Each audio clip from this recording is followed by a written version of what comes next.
பெண்கள் மட்டும்தான். எப்படி வேணாலும் மாற்றிடலாம். ஒரு சின்ன நிகழ்ச்சி சொல்கிறேன். நான் என்னோட வகுப்பில் பார்த்தீங்கன்னா நிறைய குழந்தைகள் படிக்கிறாங்க. நான் எப்போதுமே யாராச்சும் சோகமாக இருந்தாங்க, சாப்பிடலையா வைக்கலையா போய் கேட்கறது வழக்கம். ஒரு பொண்ணு நல்லா படிக்கிற பொண்ணு எது சொன்னாலும் செஞ்சது கரெக்டாக. ஆனால் அன்னைக்கு பார்த்தீங்கன்னா ரொம்ப சோகமாக உட்காந்துருக்கு.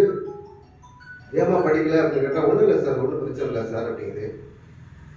அப்புறம் கொஞ்சம் நேரம் முடிச்சு, சார் உங்களுக்கு தனி ஒரு 10 நிமிஷம் பேசணும் சார். சரி வாமா ஒரு டிபார்ட்மெண்ட்டுக்கு வா பேசலாம் அப்படின்னு சொல்லி பேசலாம். அந்த பொண்ணு சொன்ன விஷயங்கள் ரொம்ப மனசு சார் ரொம்ப கஷ்டப்படுத்திடுச்சு. என்ன அப்படின்னா, சார் நீங்கள் படிக்கலன்னு ஒரு வார்த்தை கேட்டுட்டீங்க. எனக்கு நிறைய சாதிக்கணும்னு ஆசை. எங்கள் அப்பா அம்மாலாம் கூலி வேலை செஞ்சு தான் படிக்க வைக்கிறாங்க.